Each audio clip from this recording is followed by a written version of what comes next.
La circoncision. C'est de ça qu'on va parler ce matin. Bienvenue. Je voulais commencer avec ce premier mot-là. Déjà pour mettre un peu le malaise avec les outfits de la Bible qu'on a commencé il y a quelques semaines.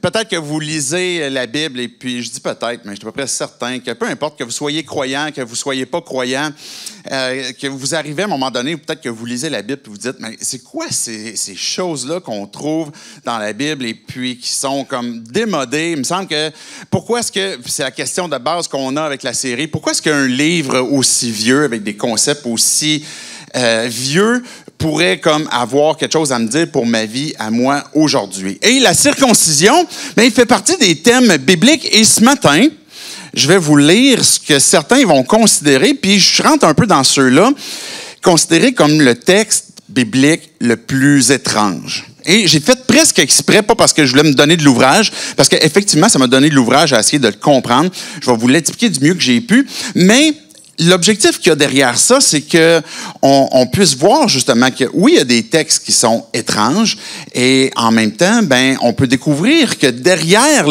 ce qui est le outfit ou notre première impression qui est depuis longtemps et qui a de l'air démodé, mais il y a peut-être quelque chose que Dieu a encore à nous dire aujourd'hui. Donc, je veux prier que Dieu puisse nous conduire, qu'il puisse nous révéler qui il est à travers ces textes qu'on va s'apprêter à lire dans un instant et puis qu'il puisse nous diriger. Dieu, on veut te dire merci parce que tu es ce Dieu qui, comme on vient de chanter ces vérités, Dieu qui est vivant, qui est dans nos vies, qui nous transforme. Tu es celui qui nous accompagne. Je te prie que tu puisses nous accompagner dans notre lecture ce matin, dans cette compréhension de ta parole, pour que peu importe qui on est, peu importe d'où on est, notre compréhension, Dieu, de ce qu'on croit de toi, que tu puisses te révéler à nous puis qu'on puisse comprendre qu'est-ce que toi tu as à nous dire. Et c'est en ton nom, Jésus, qu'on prie ces choses. Amen. Amen. Donc, ce matin, le texte que je vous invite à tourner, ou sinon vous allez pouvoir le lire sur l'écran avec moi, c'est 3 versets. C'est dans Exode, le chapitre 4, les versets 24 à 26. Vous êtes prêts? Vous êtes bien assis? Pendant le voyage, à l'endroit où il passait la nuit, l'Éternel l'attaqua et chercha à le faire mourir. Séphora prit une pierre tranchante, coupa le prépuce de son fils et lui fit toucher ses pieds en disant « Tu es pour moi un mari de sang. » Alors l'Éternel le laissa et c'est à ce moment-là qu'elle dit « Mari de sang à cause de la circoncision. » Je savais que Simon allait réagir là-dessus.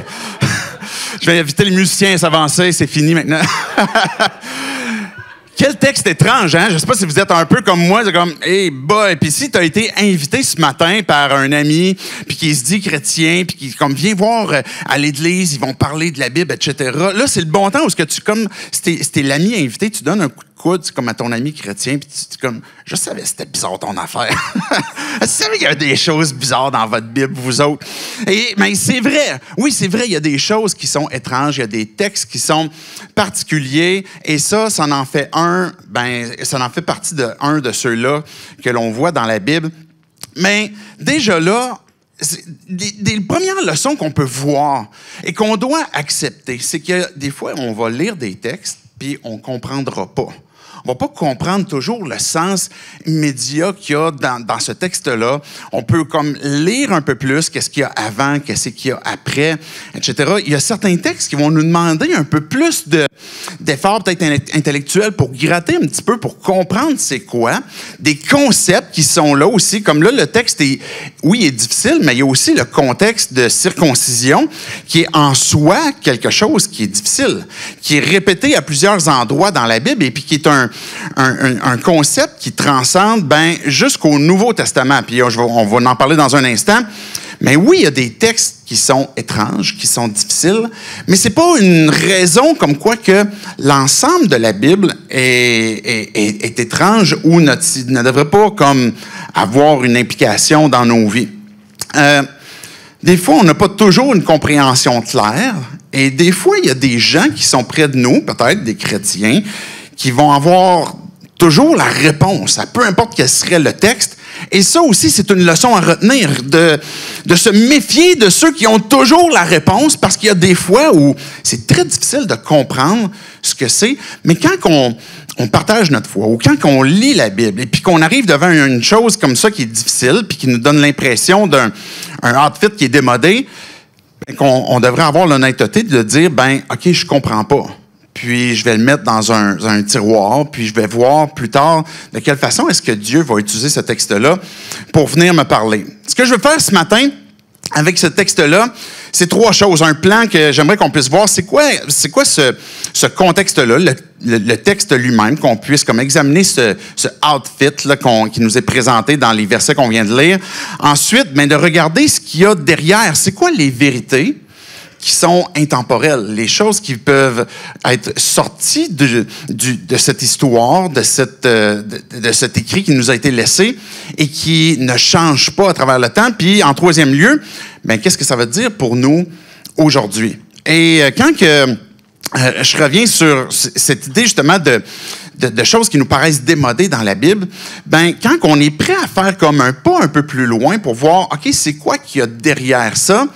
Mais c'est d'avoir réellement une recherche de découvrir c'est quoi les vérités intemporelles sans tordre le texte, sans tirer les cheveux, ou couper les cheveux en 4 de ce texte-là, tirer ça par les cheveux, ou de faire une forme d'allégorie où OK, ce mot-là va dire ça, puis là, on sort de ce que le texte est en train de dire, mais qu'on veut réellement avoir une découverte de ce que le outfit est en train de nous dire. OK, on va regarder le texte lui-même, qu'est-ce qu'il est en train de nous dire. Le tout premier verset, ça dit que pendant le voyage, à l'endroit où il passait la nuit, l'Éternel l'attaqua et chercha à le faire mourir. Il y a déjà une difficulté dans le texte, c'est de qui on parle. Peut-être que vous avez accroché sur le fait que Dieu semble vouloir attaquer et faire mourir quelqu'un, mais c'est qui cette personne-là?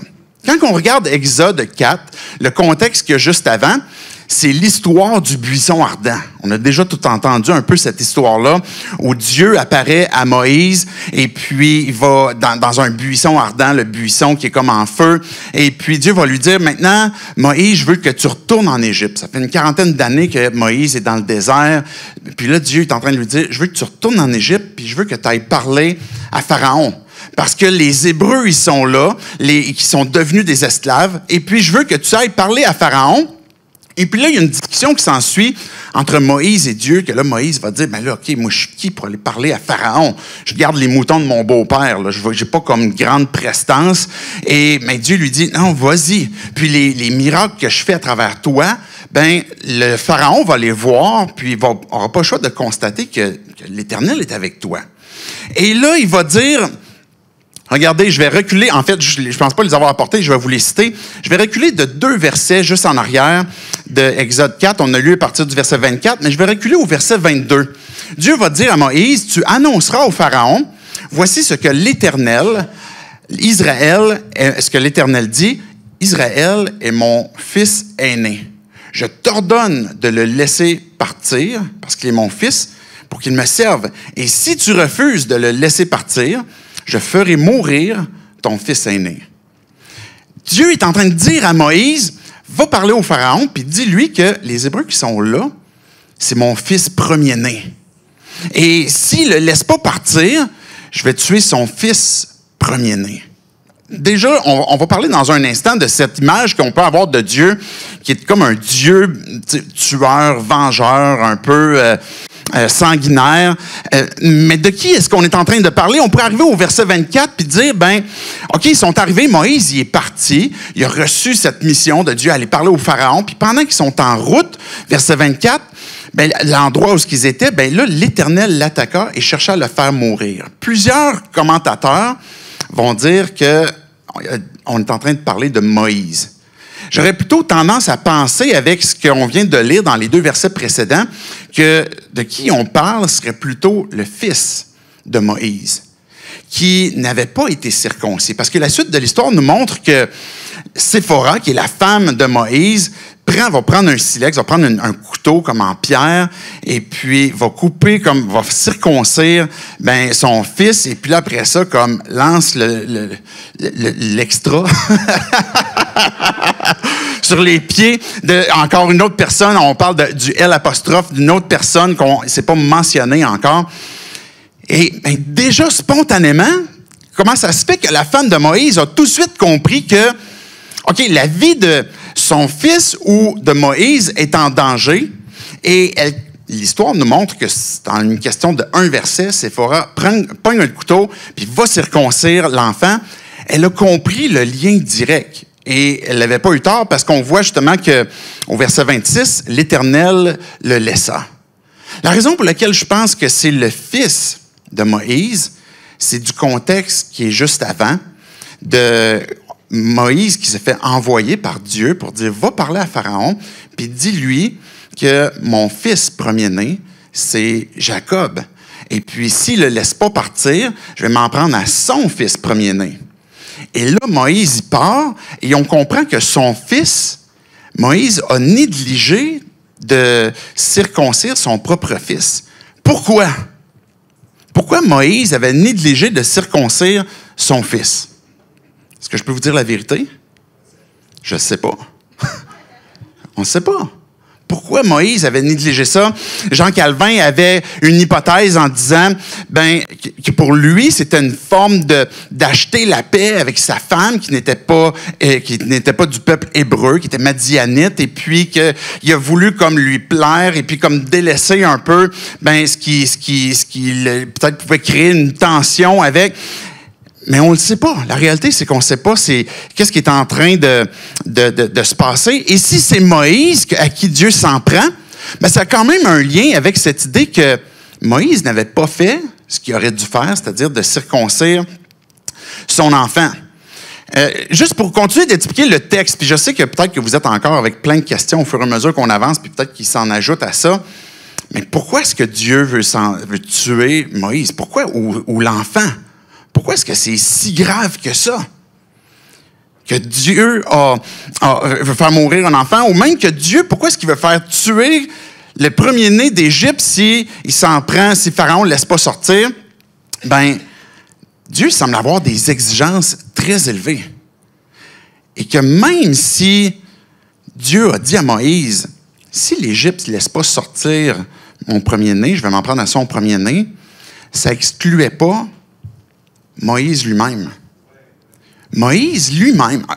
On parle de Moïse, OK? Je ne sais pas si vous êtes familier un peu avec la Bible, mais Moïse, c'est comme c'est un personnage principal de la Bible, OK? Il revient à plusieurs reprises. C'est à travers Moïse qu'on a reçu la loi de Moïse. On en a parlé un peu la semaine passée. Moïse est celui qui a traversé la mer Rouge, fait sortir le peuple, et puis qui a eu les 10 plaies d'Égypte, qui a monté au Sinaï. Moïse, c'est celui qui est monté sur la montagne, et puis qui a parlé avec Dieu. Donc, c'est pas rien. Là. Il y a quand même eu comme des discussions avec Dieu. Mais pourtant, même si Dieu lui a investi une mission de va parler au Pharaon, pendant qu'il est en route, la vie d'une personne est en danger à cause de ce qu'il n'a pas fait. Et ce qu'on voit à travers ça, c'est le caractère de Dieu. Peut-être on va dire, OK, oui, Dieu, pourquoi est-ce qu'il se met en colère comme ça? Mais il y a un aspect qu'on va relever du caractère de Dieu Dieu ne fait pas de favoritisme. Que même si Moïse faisait partie je vais dire dans nos mots, là, il faisait partie de la bonne gang. Pour Dieu, c'est non. Il y a quelque chose que j'ai demandé que tu n'as pas fait, puis je ne ferai pas exception pour toi. Peu importe le nombre d'années que tu es allé à l'Église, peu importe qui sont tes parents, peu importe de quel peuple tu es, peu importe de tout ce que tu as fait, peu importe tes bonnes intentions que tu avais, peu importe que je t'ai demandé même de parler pour moi, peu importe même que tu as fait des miracles ou tu as prophétisé en mon nom. Jésus disait, vous avez fait des miracles en mon nom, vous avez prophétisé, mais ceux qui n'ont pas reconnu cette nécessité de venir devant Dieu par la repentance puis d'avoir un besoin que d'être sauvé puis de rentrer dans cette relation avec Dieu par le moyen que lui a pourvu, personne ne peut y entrer. Même si Moïse faisait partie des big shots de la Bible, puis qu'on voit qu'il a été utilisé par Dieu. Une fois la circoncision opérée, là, on voit comme quoi que Séphora, dans le fond, elle va dire « époux de sang »,« mari de sang ». Ça veut dire quoi? C'est la seule fois que ça arrive dans la Bible. On n'a pas d'autres occurrences. Il n'y a pas beaucoup d'autres textes qui peuvent expliquer ce que c'est. Mais ce qu'on comprend un peu par déduction, c'est que pour Séphora, qui est une femme d'une autre nation, elle a compris la nécessité de son fils d'être circoncis pour pouvoir avoir la vie sauve. Et cette idée de pouvoir entrer, elle aussi, dans le peuple de Dieu était nécessaire en entrant par le moyen que Dieu a pourvu. OK, tournez avec moi, ça vous allez l'avoir dans Genèse 17. Il y a quelques semaines, en fait, le tout premier discours qu'on a commencé sur cette série-là, on parlait d'Abraham et puis que Dieu avait fait une alliance avec lui et puis que Dieu a fait cette entente avec lui puis qu'il avait coupé les animaux par le milieu. Si vous étiez là, je vous en souvenez, peut-être les animaux qui étaient splittés, qui étaient une image de la malédiction, que si on n'écoutait pas justement cette consigne-là ou l'alliance, il allait avoir une malédiction. Mais ce que Dieu est en train de dire à Abraham, dans Genèse 17, c'est il va y avoir un signe que tu vas poursuivre, qui va être l'image de qui est mon peuple. Regardez, Genèse 17, verset 14. « Celui qui n'aura pas été circoncis sera retranché de son peuple parce qu'il n'aura pas respecté les clauses de mon alliance. » L'alliance d'entrer dans le peuple de Dieu, puis de faire partie de cette relation avec Dieu, puis des relations aussi avec les autres peuples, pas les autres peuples, mais les autres membres du même peuple, mais était possible à cause de cette image ou de cette pratique de la circoncision qui faisait que les gars, par exemple, à l'âge de 8 jours, les parents l'amenaient. Il y avait une circoncision qui était faite. Et puis quand il y avait, par exemple, une personne comme d'un peuple étranger qui voulait s'attacher, un prosélyte qui voulait s'attacher au peuple, lui aussi devait se faire circoncire. Qu'est-ce qui se passe avec les femmes? Comment est-ce qu'ils vont pouvoir être intégrés dans le peuple? Ça fait partie des autres questions qu'on se dit, mais comment est-ce qu'ils font pour eux entrer? Il y a un contexte à l'époque où les hommes qui reçoivent cet héritage, vont avoir dans leur famille cette communauté qui vont être aussi inclus dans la communauté, dans le peuple de Dieu. Et donc, par cette alliance que les hommes, par la circoncision, pouvaient entrer dans le peuple de Dieu, mais tous ceux qui faisaient partie de cette famille-là, incluant les femmes, elles aussi pouvaient entrer dans cette relation, puis dans ce qui concerne justement le peuple de Dieu. Donc, quand Séphora va dire « époux de sang », on peut déduire qu'il y a eu maintenant une entrée dans l'alliance pour Séphora, où ce qu'elle a compris que Dieu avait une exigence, que ça n'a pas été respecté, que Dieu est en train de faire mourir son fils, ce que je pense, sinon Moïse, et que la circoncision allait lui permettre de pouvoir éloigner l'intention que Dieu avait, c'est-à-dire de prendre la vie de la personne. Une alliance, c'est quoi?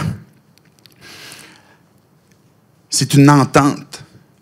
C'est une relation que Dieu veut avec nous. Les alliances qu'on voit dans la Bible, une alliance, c'est quelque chose que, on dit, c'est quoi? C'est une bague qu'on donne à un mariage. Oui, c'est une alliance, c'est l'image d'une alliance.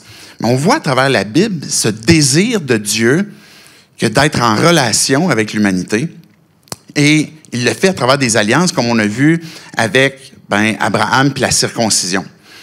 Il n'y a pas si longtemps, je regardais, on s'est replongé, moi puis Julie, là, mon épouse, là, on s'est replongé dans comme les rapides et dangereux, si vous vous souvenez, Fast and Furious. et même à notre époque, aujourd'hui, il y en a des alliances. L'alliance dans Rapide et dangereux, c'est la familia. La famille, tu sais, c'est un peu le même pattern où dans chaque film, la familia, quand tu es intégré dans la famille, c'est que t'as été prêt comme à donner ta vie ou t'as été prêt comme à combattre aux côtés de, t'as montré ton allégeance et là, ça va comme se concrétiser. Je vous prends pas de punch, là, c'est la fin tout le temps de même, là. Ils vont manger ensemble un barbecue. Mais il y a une alliance. Même dans nos amitiés, il y a des alliances comme ça. Parce que quand tu es prêt à confier ta vie, quand tu es prêt à avoir une amitié, tu es prêt à confier tes secrets, c'est parce qu'à quelque part, il y a eu une ouverture de cœur, il y a quelque chose que tu t'es ouvert à l'autre, puis tu as une entente, puis que tu as une confiance qui s'est établie. C'est la raison pour laquelle tu es prêt à lui confier certaines choses. Et que là, ben, il va y avoir une alliance d'amitié. Il va y avoir une alliance, par exemple, dans le mariage. Il va y avoir des alliances à travers, par exemple, des contrats que tu peux signer. Un athlète qui va signer, par exemple, avec une équipe sportive, il va faire une alliance. Et quand il y a un des termes qui a été brisé dans l'alliance, ben, il y a nécessairement une malédiction qui se produit. Quand on regarde ce texte-là, juste avant qu'on aille un peu plus loin pour découvrir c'est quoi les vérités intemporelles qu'on peut découvrir du texte, ben, il va y avoir des difficultés qu'on peut avoir avec le fait que, mais pourquoi est-ce que Dieu, il veut tant tuer? Il menace le premier-né d'Égypte. Il menace la vie de Moïse ou de son fils. Pourquoi est-ce que Dieu manifeste ce type de colère-là? Et puis peut-être que tu es croyant et tu te dis, j'ai de la misère avec ces textes-là. J'ai de la misère quand on parle de violence, de colère, que j'ai de la misère avec le fait que je vois Dieu qui s'en prend à la vie de certaines personnes. C'est quoi le problème? Peut-être que c'est la difficulté avec laquelle tu vis, et puis que si tu n'es pas croyant, ça peut peut-être être un blocage pour toi de « Mais c'est qui ce Dieu-là? Pourquoi est-ce qu'il veut prendre la vie du monde? » Le premier-né des Égyptiens, par exemple. C'est quoi cette idée de colère? Pourquoi la circoncision? Ça, c'est une question que moi aussi j'ai. Pourquoi la circoncision? Pourquoi il n'a pas choisi un autre membre? Pourquoi il n'a pas choisi, je ne sais pas moi, regarde, tu vas te couper les ongles à telle longueur. Ça, c'est beaucoup. Il me semble que ça serait plus facile un peu. Un tatouage, peut-être, comme, OK, on va avoir un tatouage, je ne sais pas, là, tu vas te faire marquer là, on va te faire une cicatrice sur l'épaule, ou tu devrais avoir comme la coupe de cheveux. Ce serait plus facile que la circoncision. Mais pourquoi Dieu a choisi ça? Puis peut-être que tu te dis, il me semble que Dieu il est bizarre, là. Il aurait pu choisir justement des choses plus faciles. Puis pourquoi il a choisi cette partie du corps-là pour comme signifier l'entrée dans une alliance, comme tu vas signer un contrat avec moi, puis on va te couper. Vous savez quoi? Ben, et pourquoi est-ce qu'on signe ce contrat-là avec Dieu de cette façon-là? Ça veut dire quoi?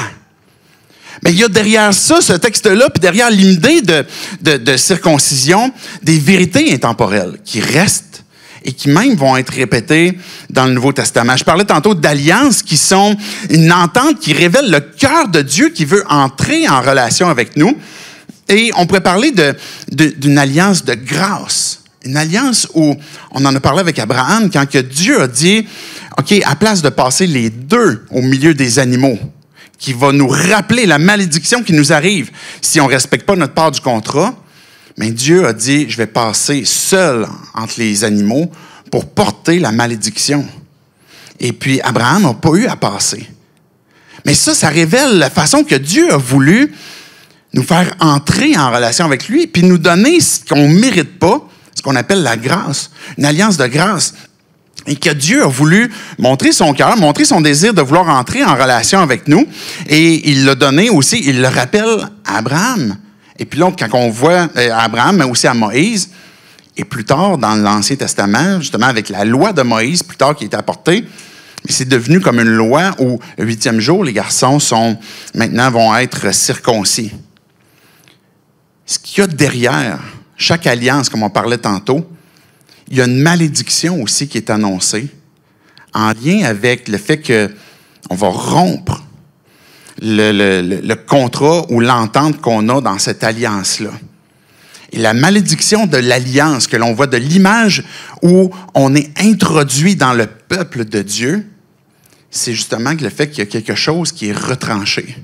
Il y a quelque chose qui a été enlevé et qui représente ce plan que Dieu avait de révéler qu'il y a une malédiction. Qu'on aimerait pouvoir faire nos vies comme on le veut. On aimerait pouvoir faire les choix qu'on veut, sans des fois qu'il y ait toujours les conséquences. Mais à l'inverse, quand on y pense, on se dit en même temps, j'espère que ceux qui agissent mal vont avoir la conséquence de leurs actes, parce que sinon, on va les subir nous-mêmes. Mais on n'a pas le choix de réaliser que peu importe les choix que l'on fait, mais il y a des conséquences. Et quand on rompt l'alliance avec Dieu, ben, il y a une conséquence qui est là et qu'on a besoin de comprendre et qui reflète justement le caractère de Dieu quand on voit la colère ou ce désir de venir prendre la vie. Moïse était, je disais tantôt, le porte-parole de Dieu, celui qui a apporté la loi, celui qui a vu Dieu dans le buisson ardent. Mais Dieu lui a montré qu'il ne pouvait pas faire exception. Et que malgré les bonnes intentions, c'était pas suffisant. On ne sait pas pourquoi Moïse n'a pas fait circoncire son enfant, on disait tantôt. Mais est-ce que Moïse avait, on disait, OK, une bonne réputation, ou il était dans la gang avec Dieu, ou il avait une bonne intention, il a montré comme des bonnes valeurs, mais il n'a pas présenté à son fils ce que Dieu avait donné comme moyen pour entrer comme dans le peuple? Ben, les bonnes intentions ne sont pas suffisantes. Le moyen pour rentrer dans l'alliance, on doit comprendre c'est quel moyen que Dieu a offert, quel moyen que Dieu a donné. Et que ce soit des bonnes intentions ou des bonnes actions, ça ne pourra pas être suffisant. Donc, une des vérités qui reste, qui est intemporelle, c'est le caractère de Dieu.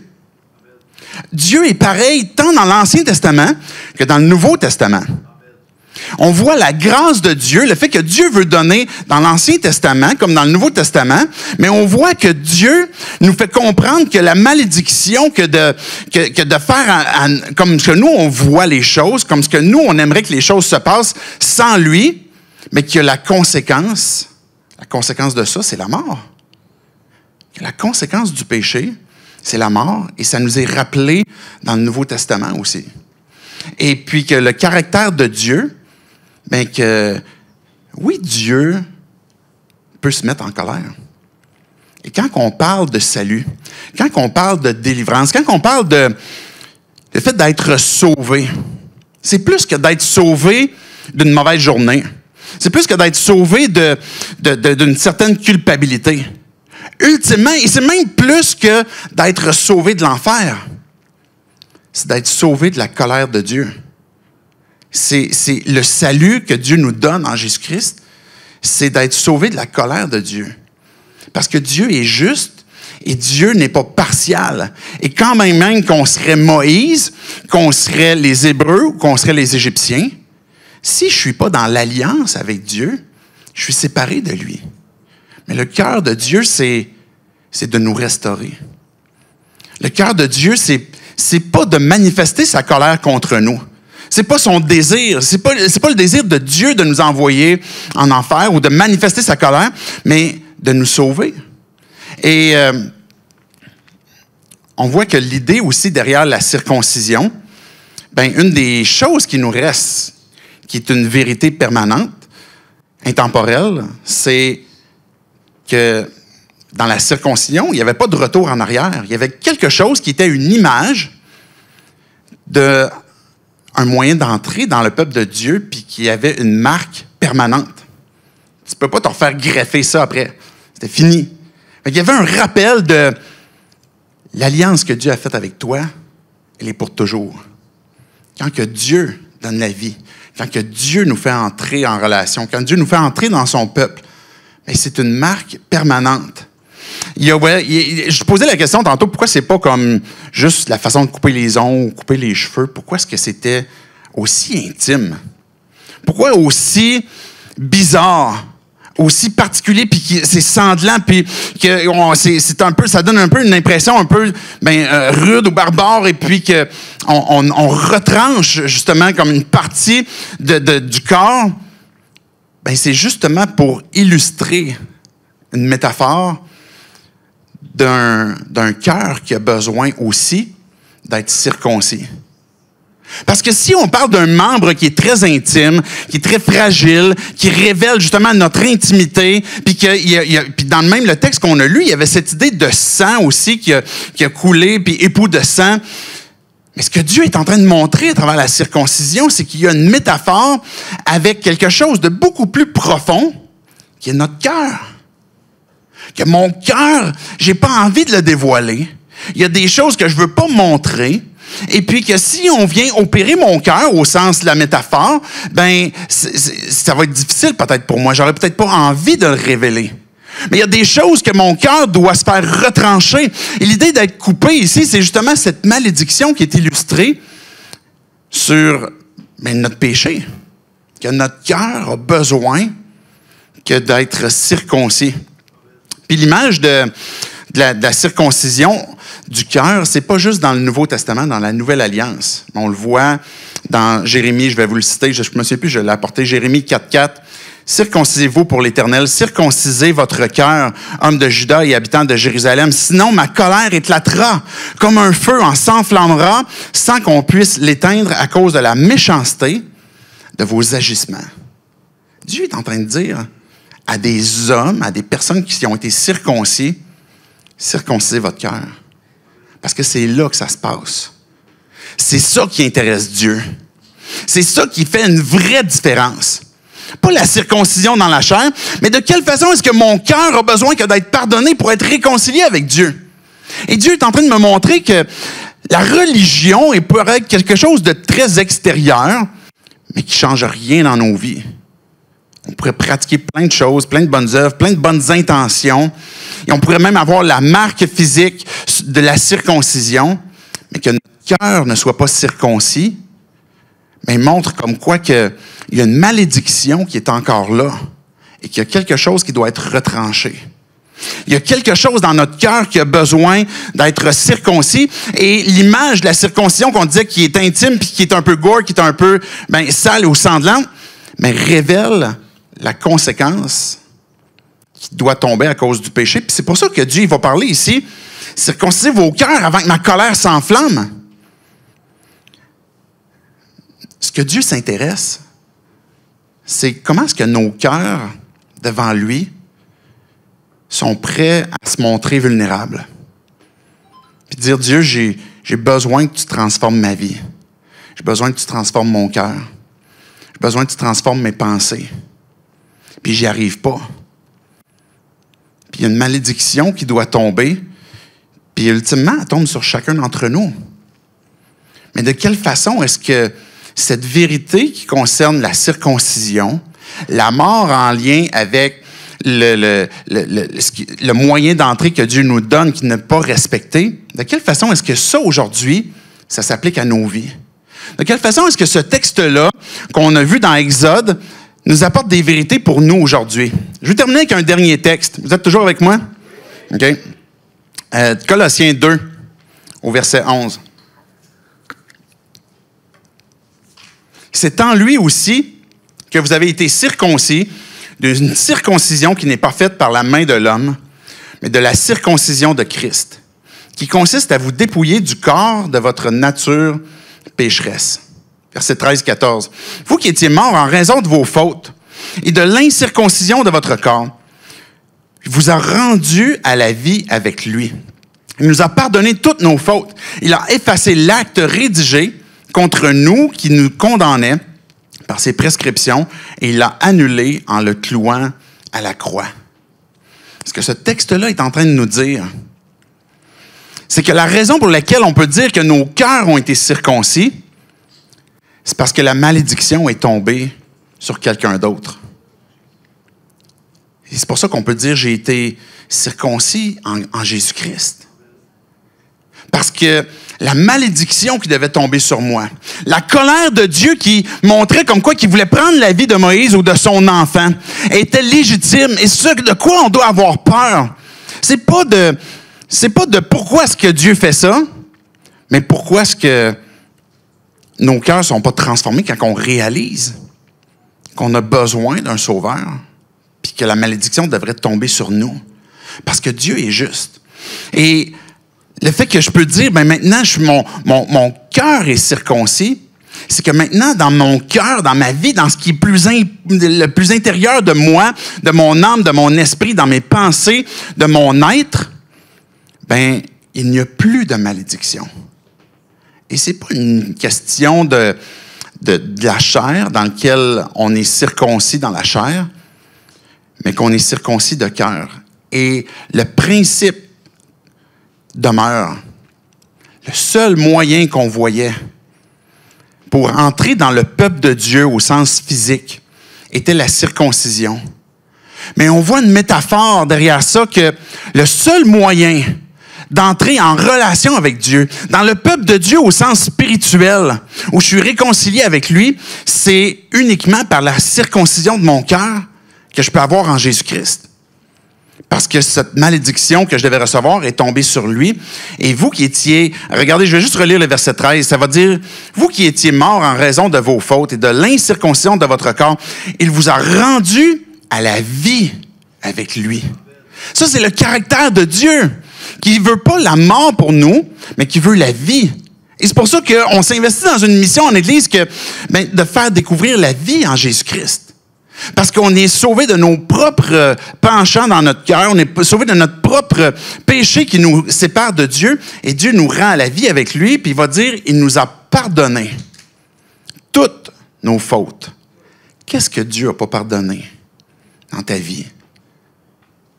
Si tu es prêt à venir à Dieu, puis que tu hésites parce que tu dis, j'ai fait peut-être trop de niaiseries, peut-être parce que tu t'en veux trop de choses que tu as faites, puis tu te dis, qu'est-ce qu'il faut que je fasse pour peut-être atténuer la colère de Dieu? Qu'est-ce que je peux faire pour pouvoir avoir accès à Dieu?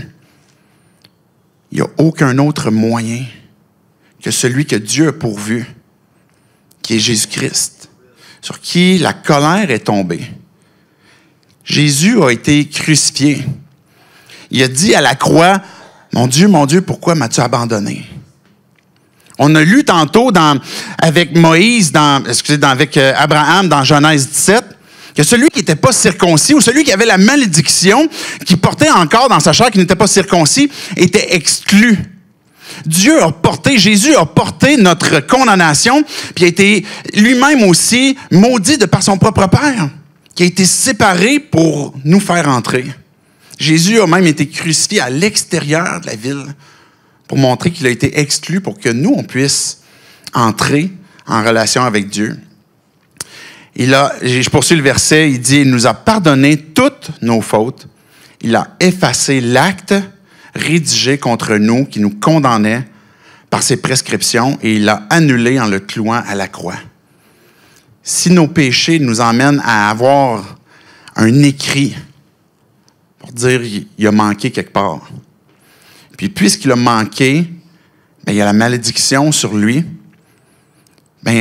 Quand on croit, quand on place notre foi en Christ, on comprend qu'il se produit une circoncision dans nos cœurs.